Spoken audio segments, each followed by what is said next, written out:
Olá pessoal, vamos para mais uma aula de Química, nossa aula de número 16. Vamos estudar hoje tabela periódica. Professora Amanda, qual a importância de aprender sobre tabela periódica? Total importância. Primeiro porque a tabela periódica está presente, é uma ferramenta para nós químicos e para vocês também em concursos e provas de vestibulares aí pelo Brasil afora. No Enem, não utiliza tabela periódica como ferramenta, mas ela traz os dados que a tabela periódica te dá na prova. Então, eu tenho que conhecer os dados. Então, eu tenho que saber manusear uma tabela periódica, conhecer os seus dados que ela traz, porque eu vou utilizar os dados no Enem. E vou utilizar a tabela periódica em qualquer vestibular que eu vou fazer pelo Brasil afora também. Então, pessoal, estudem, entendam e conheçam a tabela periódica. A nossa aula de hoje é sobre o histórico da tabela periódica. Como que foi descoberta, como que começaram a organizar os elementos, desde quando. E o primeiro cara que começou a organizar os elementos da tabela periódica foi Dobbeheim. Dobbeheim começou com as tríades. E como que ele fez isso? Johann Dobbeheim, ele reuniu os elementos que eram conhecidos na época, lá em 1829, de 3 em 3 elementos que tinham características químicas semelhantes, cor, peso, propriedades como reatividade, por exemplo, formando assim uma tríade. E ele pegava o primeiro elemento da tríade, por exemplo, olha aqui nesse meu slide. Eu tenho aqui o lítio, o sódio e o potássio. Ele pegava o lítio e o potássio, somava as duas massas e dividia por 2, dava uma média aritmética. Correto, professor de matemática? Sim, correto, professora Amanda. E essa média tinha que dar a massa do meio. Isso estava dando certo. Até chegar no cálcio. Chegou no elemento cálcio, não deu mais certo. Então, quando ele viu que quando era elemento de massa maior, isso não estava dando certo. Aí ele observou que as semelhanças não davam só para 3 elementos, davam para 4, 5 elementos. Ele começou a observar, por exemplo, que cloro, bromo, iodo, flúor, cloro, bromo e iodo, por exemplo, eram 4. Não era mais tríade, era um quarteto. Então, a tríade de Dobbeheim, assim, foi abandonada quando observaram que os elementos formavam quartetos e não tríades com características semelhantes. Fechou? Então, tchauzinho, Dobbeheim, não é você. Depois de Dobbeheim, veio outro cara chamado Chamcortua. Chamcortua, Alexandre-Émile Chamcortua. O que ele fez? Ele era um geólogo e ele organizou os elementos em uma espiral, um parafuso telúrico que ele chamou. Ele dispôs os elementos que eram conhecidos na época em ordem crescente de massa atômica. Massa atômica, número de massa, tá, gente? Em uma linha espiral de 45 graus em volta de um cilindro, de modo que os elementos coincidissem na mesma vertical, igual tá aqui, ó. Lítio, tá aqui no meu desenho, ó, lítio, berílio e boro. Então, informem que os elementos que tivessem propriedades semelhantes, eles iam coincidir na vertical. É isso que ele queria que acontecesse. Aí, esses que coincidiam na vertical, quando ele rodava, tinham propriedades semelhantes. E estava dando certo até chegar em elementos de massa maiores, acima da massa do cálcio. Então, isso deu certo até o cálcio. Passou de elementos com massa maiores que o cálcio, não deu mais certo. Então, ele viu assim, que com massas atômicas maiores que o cálcio, os elementos que ficavam próximos assim, na diagonal, não tinham mais propriedades semelhantes. Então, Chamcortua, tchau, Chamcortua, não deu certo. Depois de Chamcortua, veio outro cara chamado Newlands. John Newlands, ele era amante da música e ele pensava que existia uma relação entre a música e a química. Ele era químico e amava música. Eu também sou química e sou apaixonada por música, apaixonada por dançar, apaixonada por arte. E ele também gostava muito. Então ele fez o quê? Ele reuniu os elementos em ordem crescente de massa atômica. Pessoal, estão vendo aí a mesma coisa que Chamcortua fez, John Newlands fez. Ele organizou em ordem crescente de massa atômica. Só que ele organizou em linhas horizontais, formando assim, de 7 em 7 elementos cada. Aí ele pensava assim, o 8º elemento lá de cima tinha que ter as mesmas propriedades do primeiro. Então, o que ele organizou? A mesma coisa das notas musicais. Dó, ré, mi, fá, sol, lá, si, dó. Dó, ré, mi, fá, sol, lá, si, dó. Dó e dó tinha que ser igual às oitavas. Então, ele chamou de lei das oitavas. Entenderam? O primeiro e o 8º tinham que ter propriedades semelhantes. Dó e dó. Entenderam? Por isso que ele chamou de lei das oitavas, lembrando a periodicidade das notas musicais. E ele foi o primeiro cara, então, que começou a organizar os elementos químicos de forma periódica. Ele foi muito lembrado por isso. Ele conseguiu encaixar elementos de massa maiores que o cálcio. Então, ele foi além do que Chancortuá. Mas, mesmo assim, por conta dessa brincadeira que ele fez com as notas musicais e tal, foi muito zombado, etc e tal. Então, elementos de massa muito maiores ainda, não deu certo. Então, nem todos entraram nessa brincadeira aí das oitavas. Então, Newlands não conseguiu organizar todos os elementos ainda, tá? Vamos para o próximo. O próximo foi Dmitri Mendeleev. Em 1869, o que Dmitri Mendeleev fez? Ele agrupou os elementos também em ordem crescente dos seus pesos atômicos, das suas massas atômicas.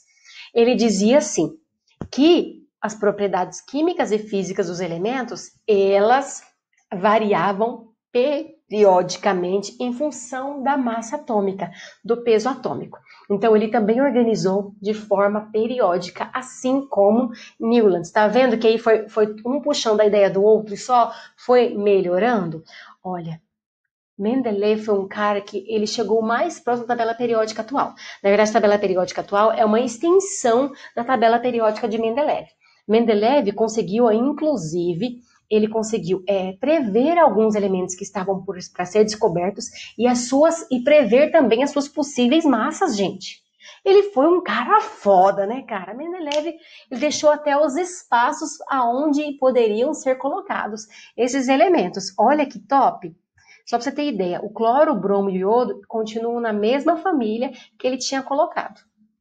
O lítio, o potássio, o rubídio, o césio, entendeu? Olha que chique. Mendeleev foi o cara. Depois de Mendeleev veio a tabela periódica moderna. Ela foi desenvolvida por Henry Moseley. O que Henry Moseley fez? Ele fez umas correções na tabela de Mendeleev. O que ele demonstrou experimentalmente? Muito estudo e química analítica ali no 12, ele demonstrou que a ordem dos elementos da tabela periódica deveria ocorrer não em função crescente de massa atômica, de peso atômico, mas do número atômico. Porque o número atômico é a identidade do átomo, gente. Lembra que eu dei na minha aula?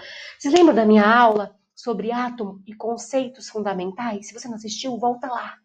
Eu falei que o número atômico é o número de prótons, que está lá no núcleo do átomo, é a sua identidade. Você tem identidade igual da professora Amanda? Não tem. Você pode ter o mesmo nome que a professora Amanda, você pode tentar ter o sorriso lindo que a professora Amanda tem, mas você não tem a mesma identidade dela. A mesma coisa. Átomos de elementos diferentes não têm o mesmo número atômico. Então ele disse, qual que foi a nova lei da periodicidade dele? Periodicidade. Muitas propriedades físicas e químicas dos elementos variam periodicamente em função de seus números atômicos. Então, a variação é em função dos seus números atômicos e não da sua massa atômica. Chegando na nossa tabela periódica moderna, que usamos como uma ferramenta linda, maravilhosa para nós da química, que vocês vão aprender a usar e remexer e mexer e trabalhar de cabo a rabo. A nossa tabela periódica moderna ela é dividida em linhas horizontais e colunas verticais. Nós temos 7 linhas. Professora Amanda, se eu for contar aqui, eu estou vendo 1, 2, 3, 4, 5, 6, 7, 8, 9. Gente, essa 8 e 9 é um anexo da linha 6 e 7 da família do grupo 3. Então, ela não está aqui, ela está aqui, mas ela é um anexo. Por quê? Se ela fosse estar aqui onde ela deveria estar, ia ficar uma família enorme ali. Então, ela ia ficar esteticamente feia. É a família dos lantanídeos e actinídeos. Então, essas duas aqui, linhas aqui embaixo, que chamamos de grupo de transição interna, eles estão aqui dentro, tá? Então, eles não ficam aqui fora sendo linhas diferentes. Eles fazem parte da linha 6 e 7, tá? Então, são 7 linhas ou períodos. Linha período 1, linha o período 2, linha o período 3, linha o período 4, linha o período 5, linha o período 6, linha o período 7. E esses dois aqui de baixo fazem parte do 6 e 7. Fechou? Todos eles organizados em ordem crescente de número atômico. Começa aqui número atômico 1, aí vai lá para o canto 2, 3, 4, 5, 6, 7, 8, 9, 10, 11, ordem crescente de número atômico. E divididas em colunas ou famílias e grupos. Grupos ou famílias, que são as colunas, que são os verticais. Pessoal, essas famílias, ó, do 1 ao 18. Antigamente era chamado de 1A, 2A, 3B, 4B, 5B, 6B, 7B, 8B, 9B, 10B, 11B, 12B. 13A, 14, 3A, 4A, 5A, 6, hoje não. Hoje é chamado de 1, 2, 3, 4, 5, 6, 7, 8, 9, 10, 11, 12, 13, 14, 15, 16, 17, 18. Do 1 ao 18 mesmo, tá? Então são 18 colunas que são chamadas de grupos ou famílias e elas têm nomes particulares. Tá aqui. Se alguém perguntar para vocês qual o nome da família 1 da tabela periódica, metais alcalinos. Primeiro, porque são metais.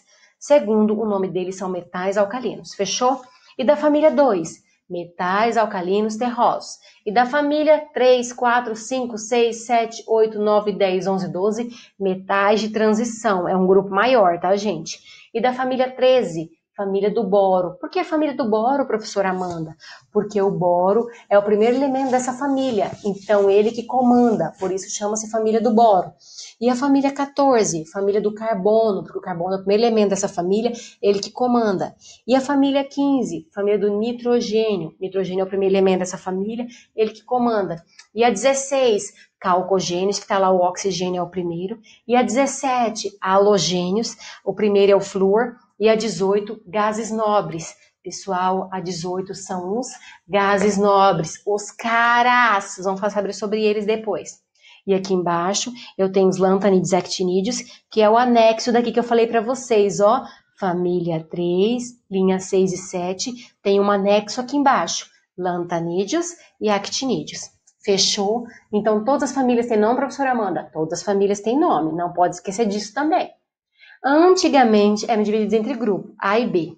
Grupo A, família 1, 2, 13, 14, 15, 16, 17, 18. E grupo B, do 3 ao 12. Beleza? Hoje em dia não fala mais sobre isso muito, tá, gente? Mas eu quero que vocês saibam. E também é dividida entre metais, semimetais, não metais e gases nobres. Quem são os metais? Todos esses de azul e a maior parte da tabela periódica. A maior parte dos elementos encontrados na natureza, eles são metais, gente. Lítio, sódio, berílio, magnésio, titânio, vanádio, cromo, manganês, ferro, cobalto, níquel, cobre, zinco, galho, índio, cádmio, a maioria, ouro, prata, são metais. E esses metais são encontrados no estado sólido. O único metal encontrado no estado líquido é o mercúrio, tá, gente? Aí eu tenho os semimetais, que são esses verdinhos aqui, tá? Boro, silício, germânio, astato, estrôncio, telúrio e o polônio. E eu tenho os não metais, que entra o hidrogênio, que tem a sua família separada, gente.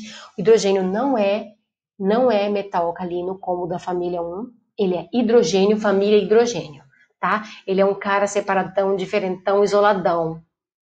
Isoladão, diferentão, bonitão, separadão. Então, o hidrogênio da família do hidrogênio e ele é um não metal. E todos esses outros aqui, carbono, nitrogênio, potássio, oxigênio, enxofre, bromo, cloro, flúor, iodo, todos esses são semimetais. E esses aqui da ponta são os gases nobres. Da família 18 são os gases nobres. Então, eu tenho os metais, que são a maioria. Eu tenho os semimetais, que são esse pouquinho. Eu tenho os não metais, que são esses amarelo. E eu tenho os gases nobres, que fazem parte dos não metais, que é essa ponta aqui. Fechou? Fechou, professora Amanda. Exercícios. Exercício de número 1. Vamos. Opa, volta aqui, professora Amanda. Exercício de número 1. Nas tabelas periódicas atuais, os elementos estão dispostos em ordem crescente de valência, massa atômica, número de oxidação, número atômico ou densidade. Pessoal, tabela periódica atual. As antigas era ordem crescente de massa atômica, peso atômico. Nas atuais, ordem crescente de número atômico, identidade do átomo. Letra D. Pessoal, muito obrigada pela aula de hoje, pela participação de vocês. Espero vocês nas minhas próximas aulas. Deem o seu like, um beijo e até a próxima, se Deus quiser.